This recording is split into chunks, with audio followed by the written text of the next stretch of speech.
Okay, good morning ladies and gentlemen, and welcome to this Licentiate Seminar in Engineering Mechanics. My name is Unedited and I will be chairman of this session. The procedure will be as follows: that Paul will start the presentation for say half an hour of his work. And then I welcome the opponent, the examiner, Dr. Keith Seven from the University of Cambridge, to discuss and scrutinize the thesis. And we expect to sort of keep this on until the rest of it. So please, sorry, I have to mention when Keith has finished his questioning, the audience can ask questions. And then we'll finish. I hope everyone has the mobiles.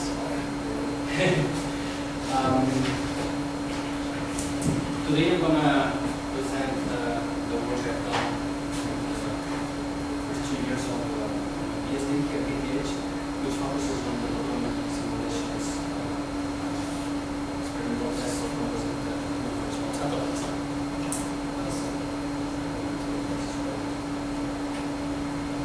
I will start introducing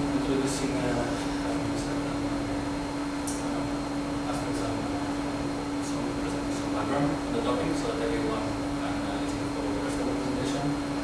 And then I will present the experimental tests. I will go there.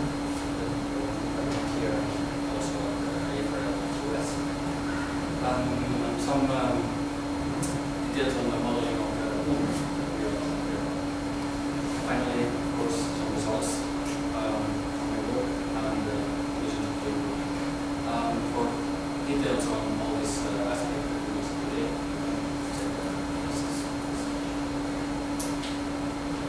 So for the last decade, the use of small satellites has been growing steadily. And this is because of the development time, cost of it, and because we also made all the estimation types like condition flying or real-time measurements, and we can use those for demonstration. The cornerstone of this satellite class are perhaps the CubeSat platform, which are usually less than 10 kilos in mass, and the most common configuration nowadays is around 3 to 6 meters in volume. But these small satellites, especially CubeSats, they have very tight requirements in subsistence volume, attitude, variability, available power, and mechanical systems.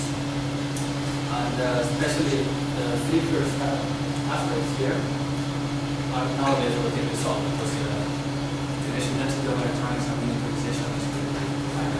The mechanical systems cannot be in general scaled down from a larger version. Maybe use technology. And this is especially true for the deployable structures, which is the framework.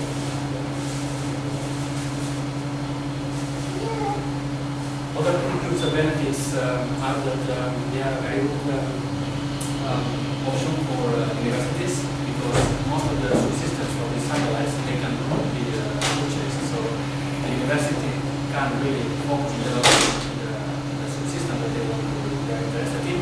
They can buy the rest of the subsystems and they can really develop a space mission so that the student and supervisors can get involved to learn not only development of the satellite but also launch the satellite operations, including already in the commissioning. Likewise, it's a very efficient way for these missions that the use of deployable rooms are very pretty used, especially for placement of scientific instruments. Either has to be placed away from interferences of the electronics of the satellite, or as a passive stability gradient stabilization. It can also be used as support for solar cells and systems. You can see here the smallest CubeSat size, 1 liter, and very common nowadays, larger version, 3 liters. And here is a filter CubeSat that was sent and made by the 10 square meter solar cell. You can see the proportion of the volume and all this structure of the cell was had to be very high. But this problem was very well addressed. This is probably the most There are other rules for small satellites, but most of them are in concept phase, and very few have been successful. These are some questions on types of rules that have been flown successfully. When for small satellites, when we develop this kind of type of rules, it's important to find usually a trade-off integration, the accuracy in the body state, and also if there is not a lot of strain energy, as is used for deployment, they might also usually apply containing hardware, which affect the reliability and the market of the system. The deployment control. All these have control deployment. So there is some system that controls the slowdowns essentially the deployment to avoid very variable. But there is a new version of the feature rules, which is called Simple, that has been developed by FRL, based Mexico West. And this has actually is fulfilling most of the previous parameters. It has a very good integration. The mechanical properties are very good, and the rotation predictability of the data as well. This is important when, for example, the sensor has to be placed in the second position or known position of the sensor. Containing hardware is not necessary or very little necessary, and it has a passive and control deployment. But that's something that you don't know a priori how it will affect the satellite, especially for extended satellites so small. So, under closure of that, we need to have to So this is the main motivation of my work. The concerns of the development of satellite attitude of the development is good. And since deployment tests are complex to this type of structure, the mechanical properties, simulations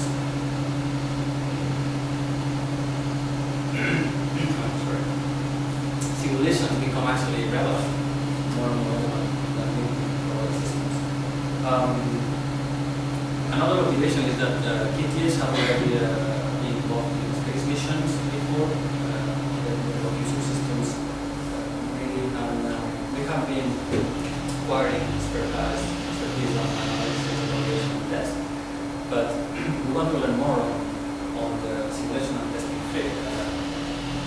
areas, especially for this type of structures in our group. So that's the second motivation. Just two more concepts about this topic, the room, so that everyone get better ability. The material we are using is a woven composite embedded in a epoxy matrix. So you can imagine this is just a long series of strategies, but this is embedded in a matrix. Actually, these are bundles, but there's some the epoxy also. Pure matrix elements. And you can see that this is for a single ply very good, just one single position. And so properties for thick laminates are already available to databases. But for thin laminates are not still very much used alone. They use to stack many layers, single layers. So it's important that for our project we try to find out a model of these thin laminates, especially when we used to use them for replication. It's a composite that has to be backed. The second concept is bistable tape springs. What is this? Bistable tape spring is essentially a thin core shell which can be elastically bent and that has to well-defined stable configurations. You can see here snapshots of the simulation that we use to assess potential laminate configuration in outputs we use later on in the model. So this is the configuration, the first stable configuration of the shell. In this case, it's 6 millimeters radius here. If we apply to edge moment in the shell, it will undergo this transition to a second Because if we remove the rows that we tried to test remove the rows in this state, we see that it comes back to the initial configuration, then it means that it's not like state. So this was very useful also to estimate find out our parameters. These were the case string in both states. The string one like here, the radius here is 30 millimeters, and this is what our material is just 5 or 1 millimeters. So the main objectives of the work were to answer the modeling of the composites, which is a hot area composites field, and especially for be able to model complete deployable systems, and also to develop the simulation for the deployment, to study the deployment dynamics of these type of systems. The fourth aim was we wanted to have also some verification and comparison. So we really aim also at perform real deployment tests. So we also developed the boom prototype, ADH, and the radical movement. I'm starting from the last objective before previously. So experimental tests. I'm going to show some videos, but first the objectives that we want to reach were to, as I said, develop a function and full-scale boom prototype. Also to develop a graphical loading system for linear to deploying structures, which can be used in other type of structures. Also to measure the deployment time of our variable meter, which affects a lot the dynamics of the boom. And also to get some relative to dynamics. So we suspended booming perimeter strings with some soft strings to offload, and details on this can also be found in the process. The boom prototype that we built was inspired by a simple boom from and we have been using almost entirely so to speed up all the development process and the creation of the designs. But this actually is almost design already. The deployment boom length is a full scale, is 1 millimeter, and the volume, as you see here, is peaking already now. Already now we're seeing less than 1 meter. And you can see here the model we used under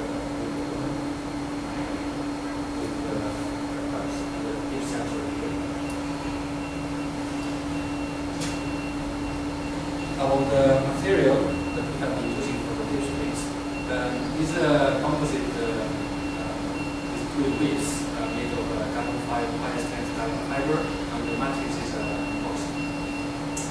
The ideal mass is just 200 grams per liter. Is the bottom of the range of composite that are available. There are lightest but almost, and then the pure thickness of a single ply of this material is just 1.4 millimeters. It's very thin. The young and flexible model of this material is around this volume. We are using our test because we said there are not yet for single ply of these composites. And for to meet the deep springs, we use this material. We just use a single ply at 55 degrees orientation, which is here. And we get techniques of how to do. The linear mass is just 6 grams per meter. So the mechanical properties as I mentioned the boom is pretty good. I'm going to show now some videos. First KTX test and then the FRS test that I have to assist. And the video will stop right after the deployment to really separate the deployment case and the shop case so you can see. So first from the top view. You see all the satellite maps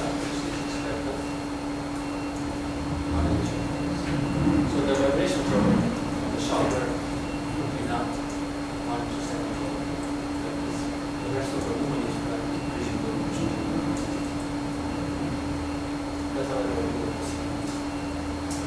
Sorry, for another one. Difficult to see what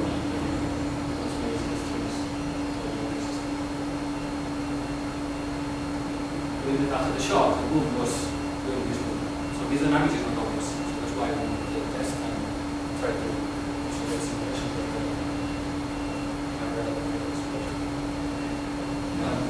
this is the deployment video of the test of FRL. The material, we use carbon fiber extremes, they use glass fiber, that's why the color is described. And the properties are significantly different. And the time, while we have one deployment 1 second deployment time in our test, here is the first video of full speed.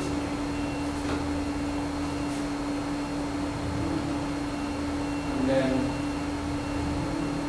I will show the same mathematics of the speeds. So you can see it battles in several places, but that's not we see this part. This is a slow motion. You see some minor. So now we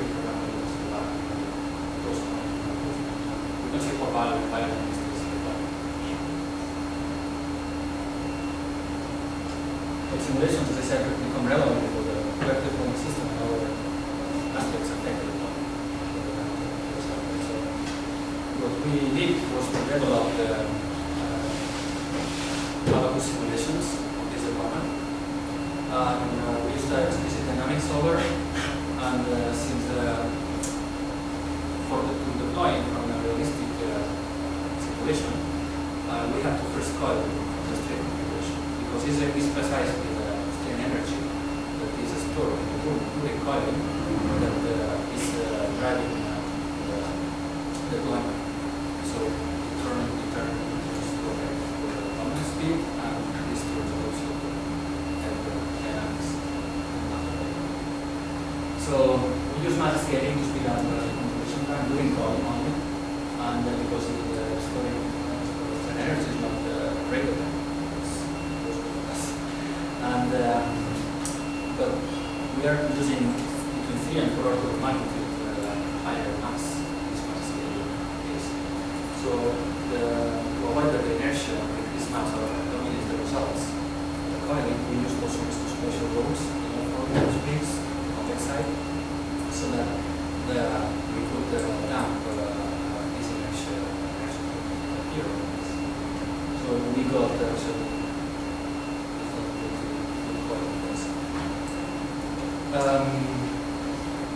as I said, we made 2 models in abacus. Actually, we made 2 models. One model is just the boom, as you see here, and we deployed cloud in one day. The other model includes the tsunami for the masses and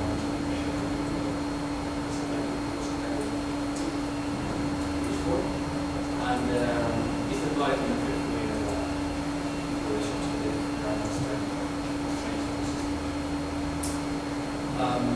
Both models have been simulated without friction and with friction. Functional friction.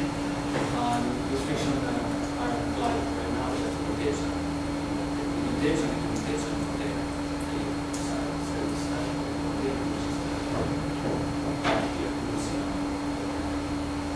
you can see the difference. Different cases are friction ones that have the design.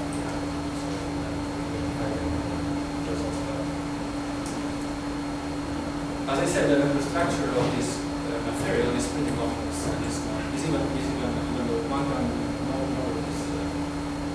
this material, it also from manufacturing process and other aspects it varies. The volatile material is distributed and so on.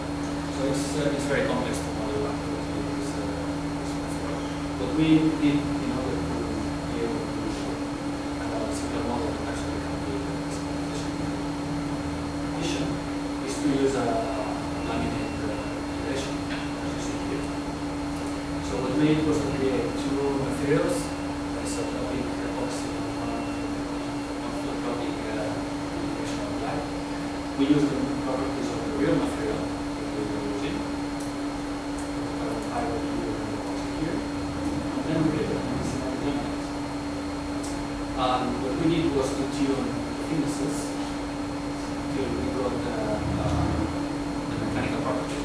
laminate as much as possible, especially membrane properties, with the real material, like the properties of the metal and the steel in this case. It's important to mention that the thickness of this model is always kept at the same number of material property for the users. So we were moving things that's not really using the order. The tape spring, the model that we have been using now consists of 4 tape springs by pairs. Each tape spring is 1 coulomb, and this, as I said, is 6 per meter. Every pair of tape springs is attached to a spool, which has a spool each. All these data is from the railroad.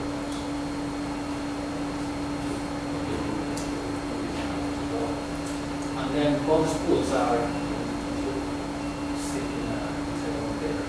These are, for example, one spool on the outside, one pair of papers here, and this is the container cap. This provides direction of the deployment and also function.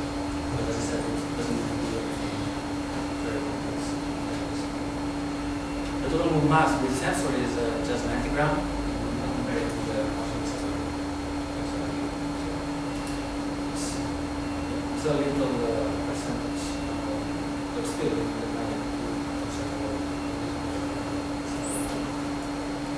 about the simulations, I'm going to show now animations.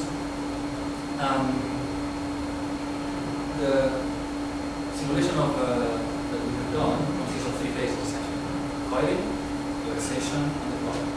Coiling is and deployment is pretty obvious. In between, though, we have created a relaxation phase, which what it does is when the boom is coiled, as you will see, we clamp the tips of the tip of the satellite, and we clamp also the container. The spools are pretty rough. This is to avoid the prior to deployment there are residual kinetic energy or the plastic, or that the tape springs are not in a natural relation. So we let them relax, find their own rhythm. So you can see now the coiling. Here is difficult to see the relaxation, but I will show you. This is a real speed, and this simulation is 15 seconds. The same base, well, actually called relaxation, are shown here, but without all the hardware around the tape springs in the center. You will see at the end that the tapes, when everything is clamped, the tapes kind of relax. These are the animations. This. So we avoid that there is some kinetic energy prior to the bottom. Then we deploy. So the same model as there is another subsequent Abacus, but what we do is just we keep one of the models with the case with the norm. We keep one clamp, which is here, and there is the strength for the container and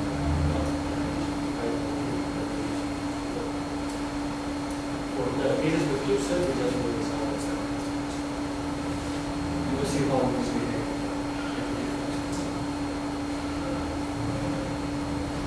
So this is the frictionless case.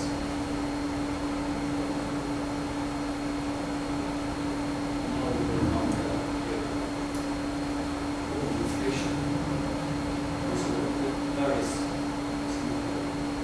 And actually, both cases use the static configuration. You will see how this goes. But the second case stays like usual.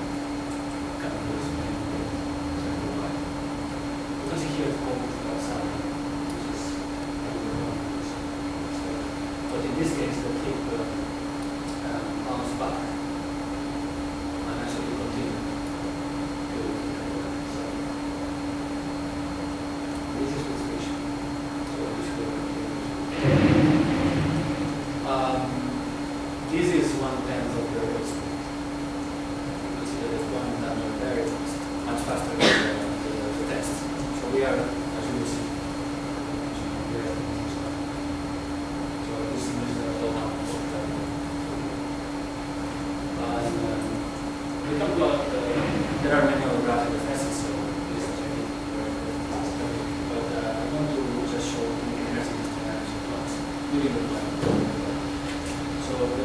thing that is very interesting to mention is how from the same model, just adding putting no friction or friction, the kinetic energy at the end of the deployment, shock the event, is significantly significant.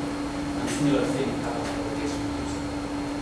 Note also that less than 1 second in all cases, much less than 1 second, the kinetic energy was zero. So, essentially,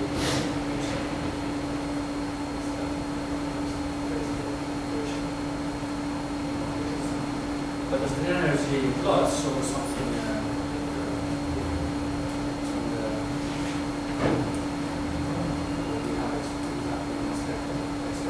so from the same as strain energy story, we want here 8 and 9 years, we see that the profile of the energy deployment and deployment is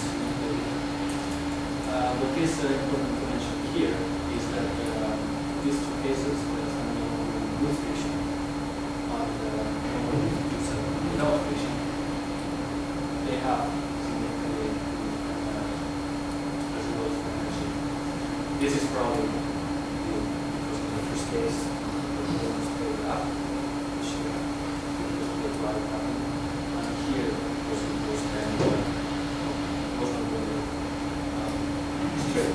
But in the other two cases, it's zero, so almost the energy that is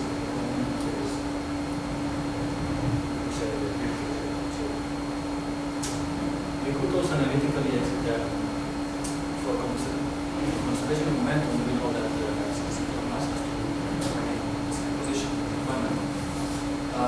We could know, we could estimate analytically very easily what would be the distance that the satellite would have deployment. Analytically, we got millimeters. The output simulations gave us 3 and 4 millimeters cases. And experimental tests, we found out including the pulse contribution, which there is a pulse contributes somehow.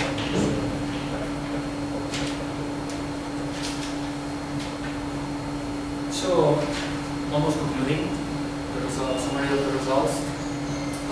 This is a quantitative view of the question of the models. I know that the energy stored in the 4 cases is slightly. This is something that happens because in each model, the studying on the friction and the running simulations in centimeters, the coiled length of the loop is not zero. This obviously affects the energy stored.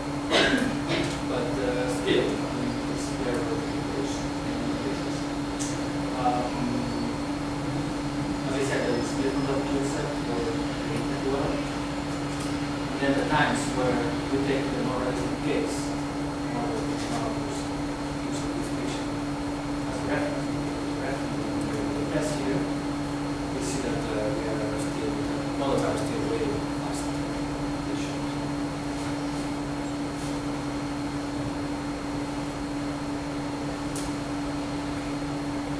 Just some conclusions now. From the stored strain energy part, we see that the analytical model estimated strain energy compared to the different models. But this strain energy story is very properties of consider, and we probably need to still the cubes displacement during the deployment grade very well. All the models are suppressed. Even the characteristics of these models. And then the deployment time, it's important that we get a good deployment time because this affects the shock, so that the time is so between analytical and models, the rating is good, the rating is good. But we are not still satisfied with the test. So we can, however, say that the model captures pretty well important aspects of the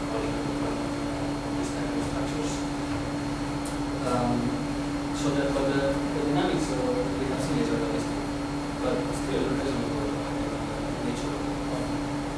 And so we would say that we can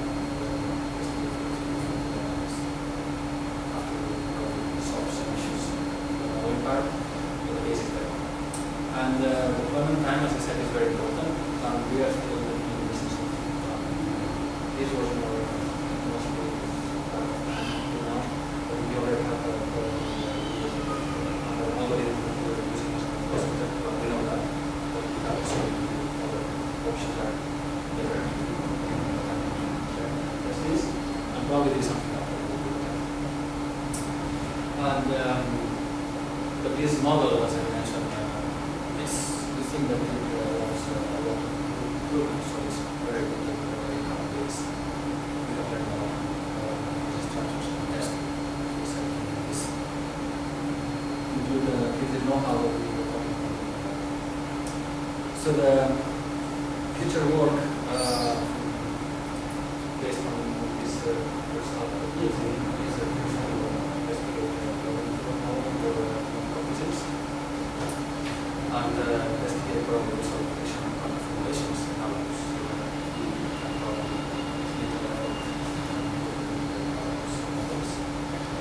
Then we have observed the grading our material and electricity effects around all the material which are using polymer-based composites are not included. So this might be worth to look at.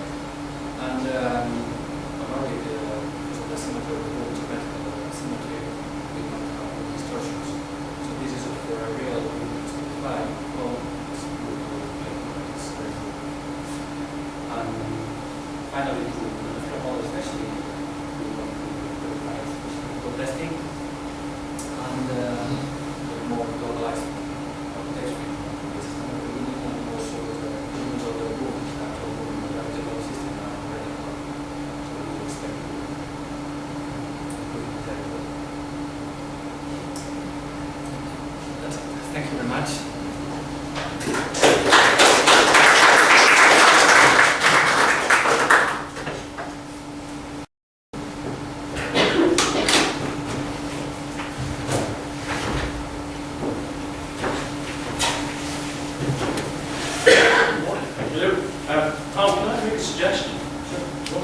Maybe a minute with your just as a happy break. I think if you wish, maybe not. I think the problem might be that if I show up there, he will then. He will go. He'll start crying for He will want that attention. Okay. So thanks for the. No, that's fine. Good morning, everyone. My name is Keith Stephen. I'm from Cambridge University, and I'd like to thank Pi first of all for a really nice presentation. I thought that was excellent. Just a couple of apologies before I start. I'm going to be reading from my notes here, and so occasionally I'll be getting into jargon and detail. That's what I like to do. That's why I'm the host. I've also got an Irish accent, so if I'm difficult to understand, please do step in and ask me to repeat my stuff. And if you don't know the answer to anything, that's fine, we can move on. But what I'd like to do, if you don't mind, could we go back to your to where we started talking about the tests, the first videos of deployment testing, so I'd like to see that. And what I sort of proposed to do is to step through the presentation. Right back to when you showed the first experimental test. I think that's it, yes, that's all good. So what I propose to do is to step through the presentation and ask my technical questions as we go along. Okay, let's have a look at that test again. Let's just play it. It's very good. So you made this in a lab here. Okay. The camera that you used for this, was this a high-speed camera or just an ordinary camera? No, this was. No, it was not high speed. I mean, it's high speed, but we didn't have high speed. The quality was okay. So this is something okay, and the other thing that sort of struck me about that test was what you had behind it. It's okay, don't go back, it's fine. If you play that one as well, that's fine, that's fine. let that go? How did you release the deployment? This was a manual deployment. Manual, okay. Yeah. There are there are two plans. Actually, in the book there are two plans that we were testing.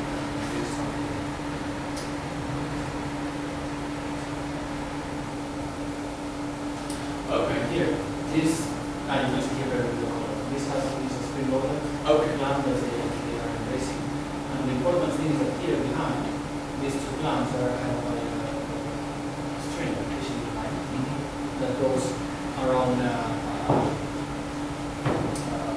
woodline. So I mean, no, I forgot the name. Cantaloupe. Yes. So it's essentially resistance. It's like the ones you have in the toaster. Yes. They get very hot, but they don't break. Okay. It's essentially the same. And this is in contact. So the first deployment was not manual, and we hit the cantle wire, which is here. Yes. Then it melts the fishing line that is going to the plants, and because they are spring loaded, they In your test, when you measured or looked at the space, what specific displacements did you measure? What parts of the structure did you look at? Did you record as you test? for the experimental test. Yes, for your experimental test. We were just recording, so all the values that we got is completely from the videos. So we didn't have any accurate Is there any plan to do that? There is. Okay. And we also mentioned that we have data coming from AFRL on tests. Do they have any quantitative data for their testing? No, actually their test, the video, the only thing that has been released from their test is the brochure. So the rest is Classification. yeah, actually, so we have no other things, but we are under some unscrewed review, so we can show. But everything that I have shown is The reason I ask is because there's a clear discrepancy between the deployment time that you observe and these moments. Being able to, if you like, deconstruct the deployment sequence to understand what the differences are, that's quite important. So, performing future tests, having a nice experimental setup, or perhaps you might be working also on the sort of performance along parts to do. Perhaps having something behind the beam like a grid, so that you can measure the displacements quite easily. Things like that I think will be quite important in future tests. the material. I have to say that the material is very different actually. This explains everything about The gravity system is quite an intricate design in the offload system. Had you thought about simply deploying it vertically downwards? yeah, we thought about that, but I don't know if it was Yeah, okay. personally, I think that I mean the mass of the whole boom is half of it. So I think we just have probably the ones because we put the fish missing down.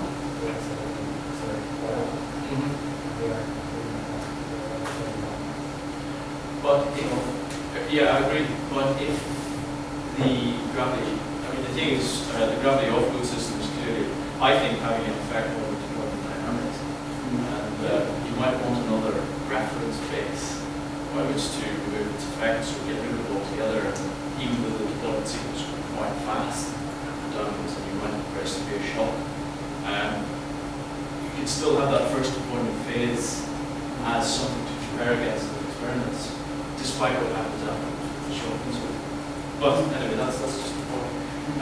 On the tape springs, you widen the material as a single ply, flat, and you make the tape springs.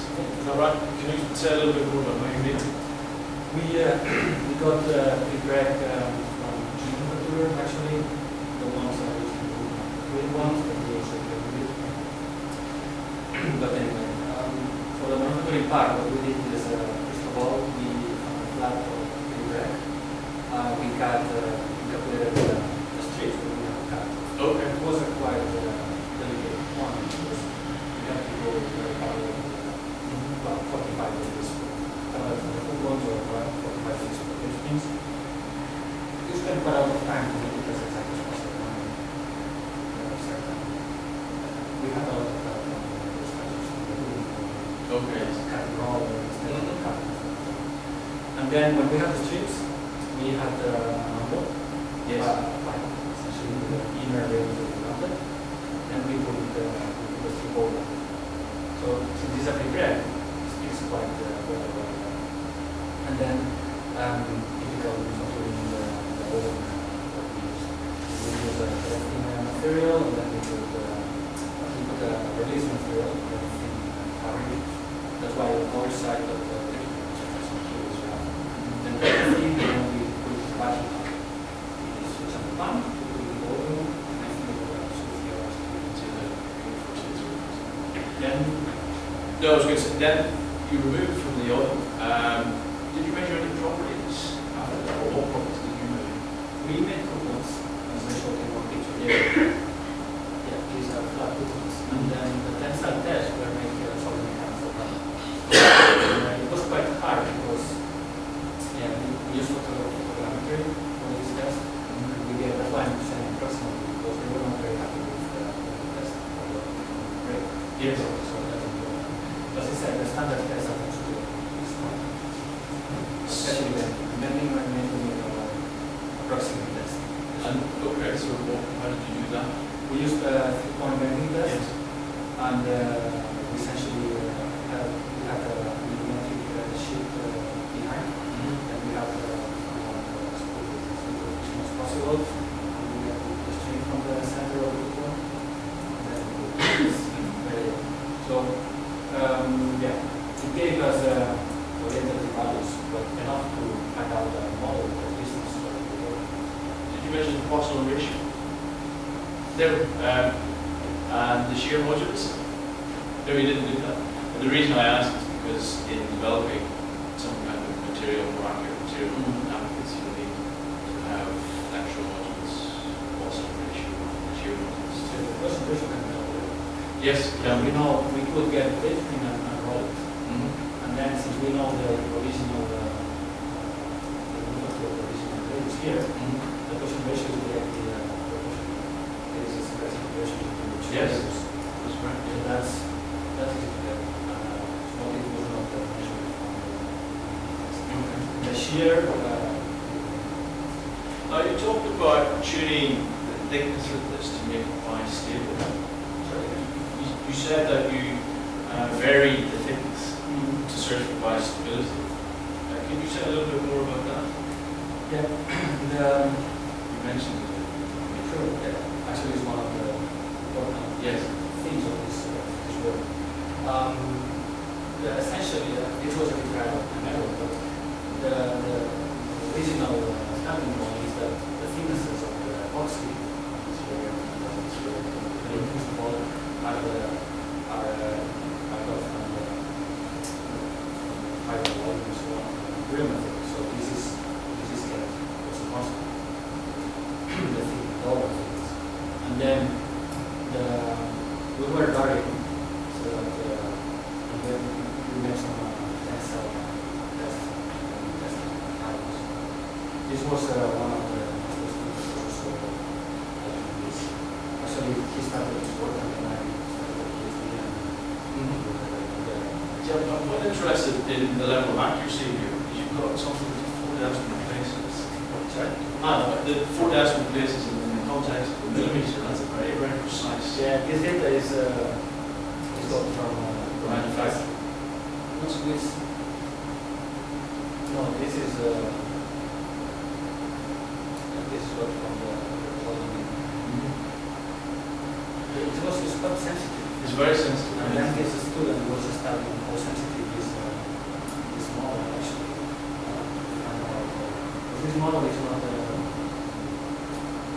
approximating well, very well, both medium and properties. So we have to find out and he will collect this.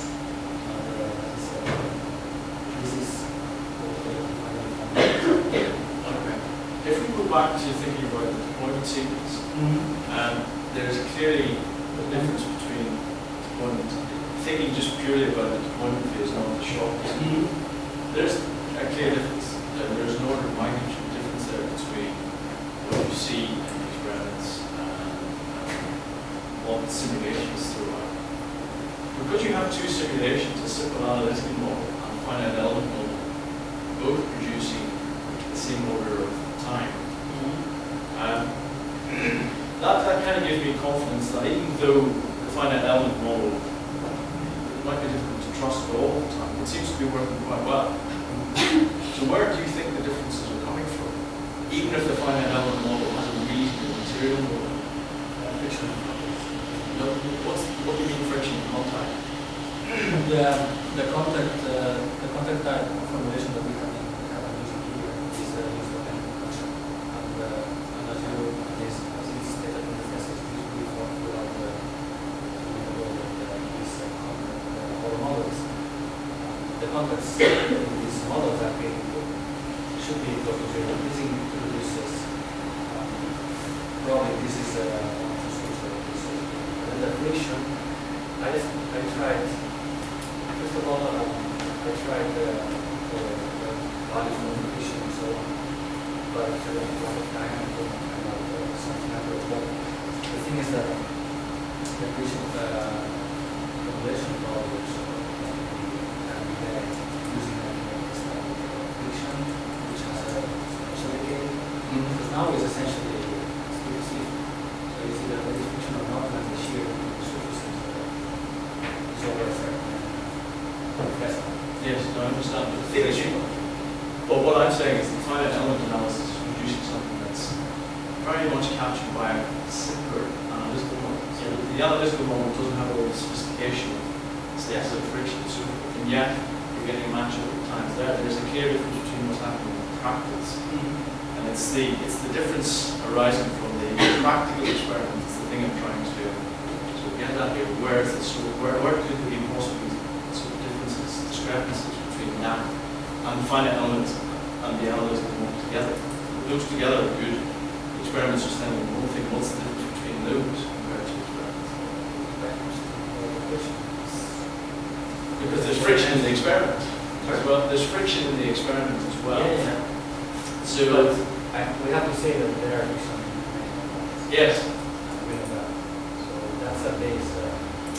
We are looking at the potential to say that it's very it's almost just a few tweaks and it will be better. But it's still good. I think it's still good. I mean, I think it's a good way. There's a lot to do. Maybe not course. But I think what I'm getting at is that the offload system, I think that and the current material model you have for the tape strip are probably the sources, key sources of the difference. So I'm wondering if you've thought about developing a model, a simple analytical model that captures the properties of the gravity deployment system. Have you thought about doing that? Not analytically, but another student started also actually doing things more how to and I mean, we have done the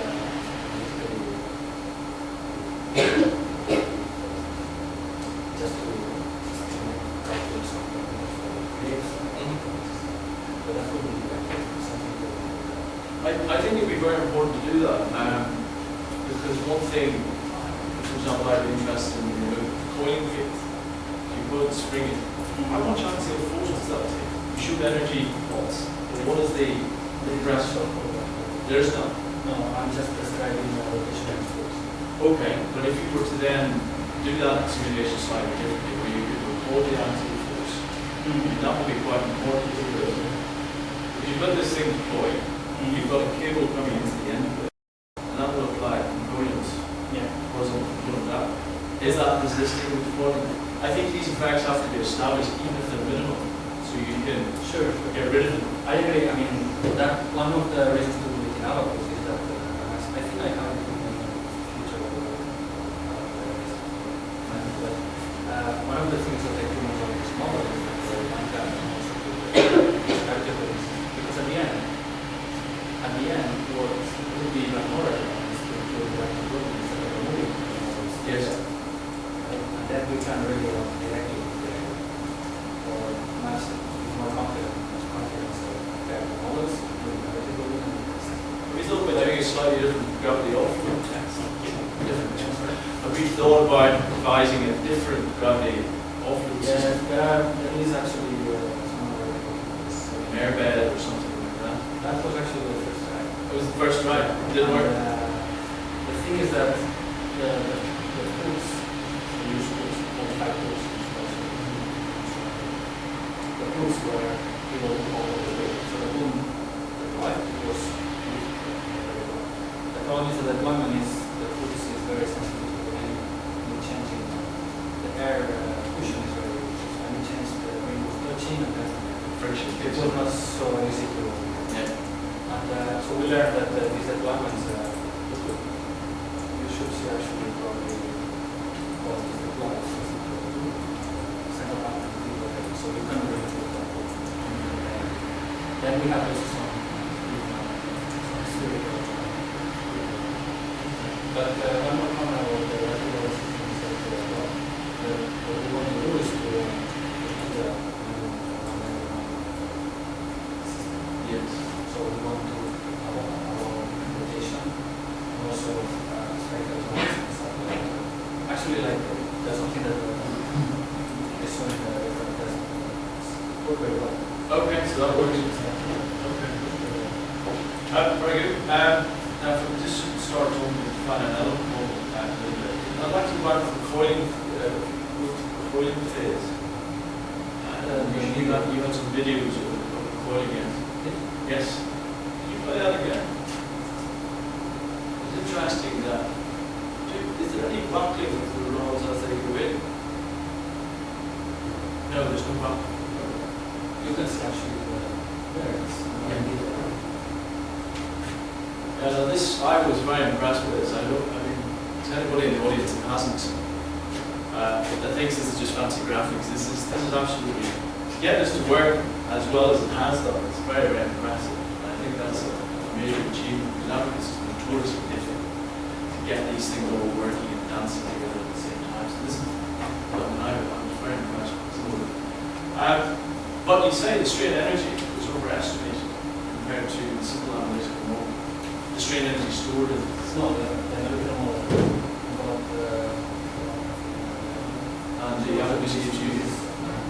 So it's not that different, but it's still different. Is that acceptable as a difference? my own perspective is that the Otis model includes as this has a flexibility. It includes certain features that are also one that might be relevant in as example might be relevant for colleagues. And I think it's very good to have an analytical model and we got this value. But I would continue if I had to choose a value, I would go with You could move to find it out. actually we know that there's something I think all the time we discuss and I don't have the details the referral test is every time I recall it wrong, we have to score it.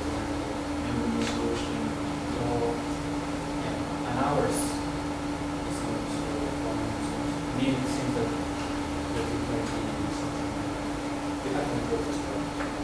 If you could take it forward to one of your to the graphs that show the kinetic energy.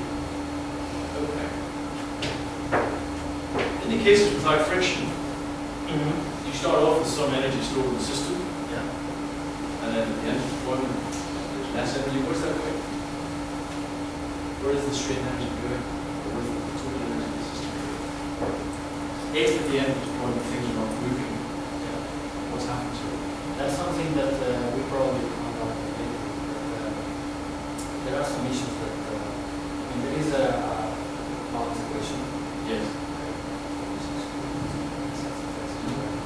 And there is some losses. And this is probably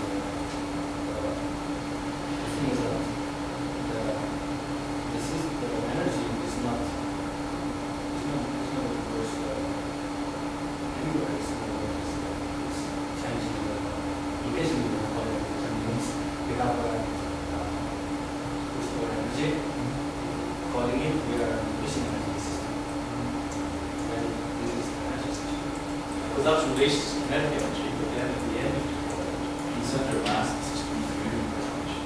What is the kinetic energy like? Does it disappear? Has it changed into something else? So, At the end of the coil, that kinetic energy is converted to something. And you've got a very distinct shock phase. So whatever is there is going to that shock, the vibration afterwards that we see. And I think in using this as a realistic system, you have to think about how you get rid or mitigate that kinetic energy potential for shock. I'm wondering if you've thought about that in terms of future tests, how you prevent the shock. in the real test. Yeah. It's something you don't want in space. Sorry? It's clearly something you don't want to happen in space. Yeah, in the real world, I mean, you can friction. But what sort of friction? But in our case, the boom has a intense friction. In principle, the boom has one friction. It's also because But the thing is, shock at the end of the corner, friction's not going to affect that much, but it'll act for such a short period of time. So the friction forces can't build up sufficiently, or can't exert sufficient impulse to mitigate that. So how else would you get rid of? I would say that's a bit, I don't know, I'm not sure this is the word. The deployment force maybe can be something, the condition zone. This is the gradient of the energy. Yes. So this gradient, the higher it is than the deployment force. In this test, this is essentially constant, so it is adding up to the deployment. So if you have a deployment force, you should go somehow. Yes. Go down. You could even guess relatively constant as a problem. And about where the kinetic energy goes, because there is also a transfer of magnetic satellite. So, it's really All right, if I could just finish off with some questions about future work, I think that's quite important. I mean, I'm very satisfied that you've done an excellent job so far. It's clear to me that you've put a lot of effort into this. It's clear that you've found some very interesting results. There's been a lot of, it's been quite a multidisciplinary approach because you've had to know about materials, about structures, about dynamics. I think that in the context of PhD, that's very important. It also gives you skills as someone who can move into a job afterwards as a very employable prospect. But in terms of thinking about what happens after this, in the next, in finishing off or moving towards the end of the PhD, we'll talk a little bit about what the plans are with this. Your material, so for example, you talk about doing more material tests, and you talk about doing those within a finite element context. But do you think it's important to do static tests as well? Because clearly creep is an issue with these tape strings. And how do you deal with that? Yeah, that's a good question actually. Yes. But I have to say that the main difference, the main focus of my side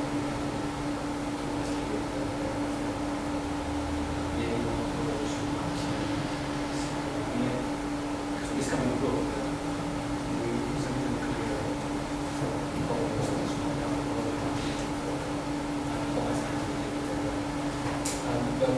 So do you think woven composite molds don't work? I mean, you said the single ply woven composite molds generally don't work with the single analytic molds. Do you have any sense of why that is?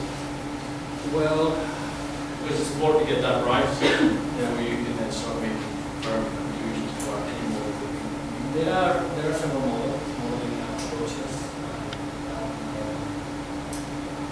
The thing is that most of them they are good at generally they can properties of all the things. So this laminate I think that what is important to know also is that the models that we are having developed, they are just checking one dip string, and you have to think also how you use this for use structure. Because in the model is very complex, just dip string like this, but you apply the same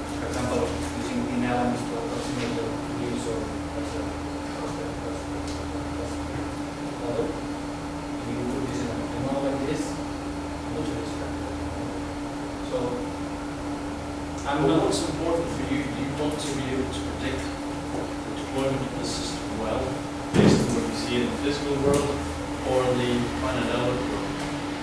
Yeah, that's something personally I think it's a good to find a trade-off. And the most important, to my understanding, is to go deep enough in a topic so that that it can be applied. So I want to go into the modeling part. It's different. It's very interesting. Actually, there is several groups going in the direction of but I think there are many different for such a thing. But my aim is that this is useful to simulate complete systems, not just to get super accurate model of energy like So are you it is relevant for the battery.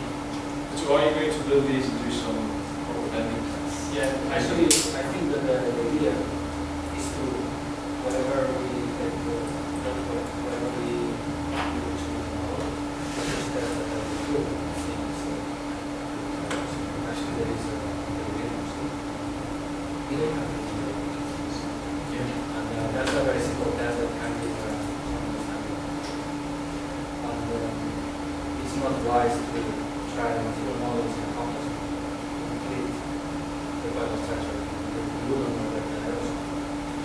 So back to the issue then of this being coiled or stored in your set. I mean, if you coil this for 2 days, take it out, and unravel it, what changes? Does the geometry change? No. It doesn't. This you keep not even 2 days. This is specific material. Yes. This you keep it hours, and then the shear in the matrix. Yes. This is It doesn't deploy. So you got a few hours to get this into a rocket, into space, and then... That's why we are not using the material. So why use that material? Because it was the only thing we could read got here in Sweden. Sweden in Europe. Actually, one is from Sweden and the other is from Europe. We got from Licentiate. And first of all, it was, I could not find, they wanted me to sell meters of products with material. I needed just a square meter, so I could finally get samples. Yes. 1 square meter of this material, and then that's why. But we knew that it was a potential mistake, so it was not a plan. So one final question then. What about using other materials, not composites? What about that?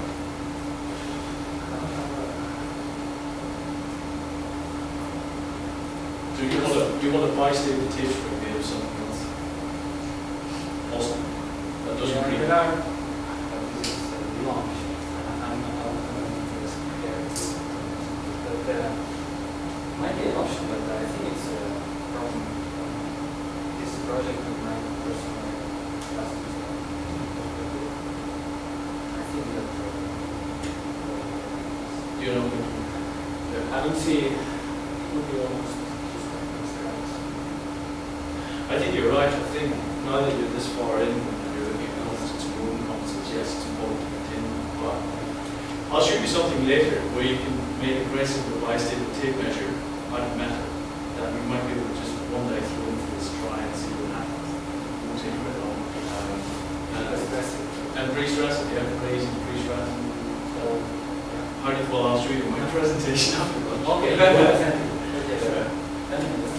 but I think that, okay, well, most of my questions are largely finished. I think this is all very good, as I've said. One thing I would urge caution against is that you're not going to become an expert in everything. You're doing a very good job at the minute, but there is much to do. You can give yourself a lot of things to do. It's probably best not to focus on the expertise, perhaps, in composites. And seeing how that both tallies and finite elements, experiments, and simple elements and results, I think that's very good to do. But that's, these are things you should discuss first. But I have no further questions than that. The floor is now open to everyone else if they'd like to jump in. Yeah, that's right.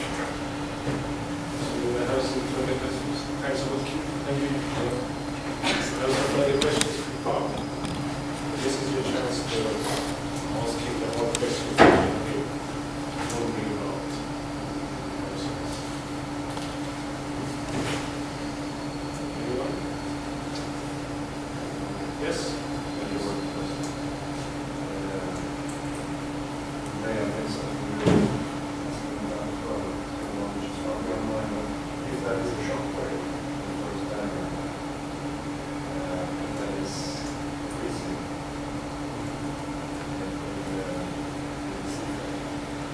what may be bouncing off? Sorry.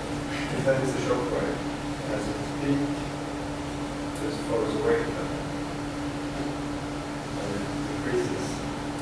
But that, no, it's not really a shock. This is the energy of the system has because of materials.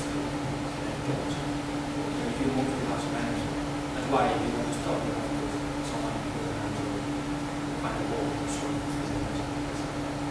So the thing is that this actually that's a very interesting question because I like how this worked out. This deployment was so straight that the shock was very aligned with the movement. So usually if you have a sudden shock in a beam, for example, you might find out that it's backing in the lens. But here, because of this specific construction where the boom can coil back, there is complete deployment, straight deployment here. The shock, the reaction shock back was actually having very little symmetry. So it was actually calling back. And that's what you see here. You deploy, so there's the speed increases, which means everything. Then there's the shock here, and then coils back. Sorry, I mean, yeah, coils back actually. Yeah, now we see. That was in the wrong place. This is the coiling back, this speed. It's very difficult to see. So this is, it goes up, so it coils back, and then it deploys. So the thing, again, it recoils here, and then it deploys again. And then this is the section.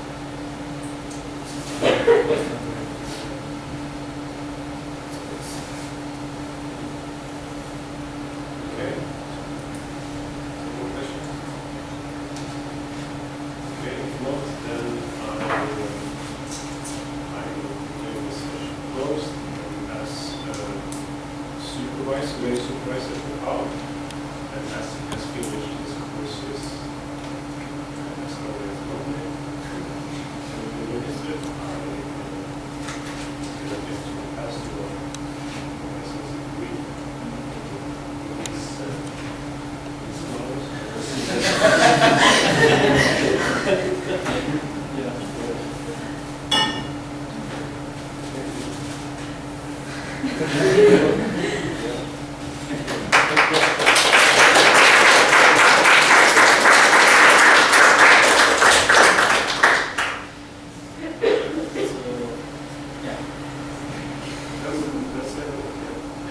Thanks for attending. I hope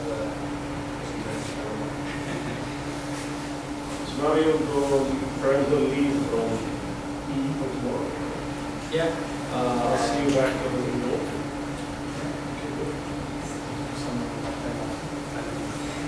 Thanks a lot for attending, and thanks again, Keith, for this discussion.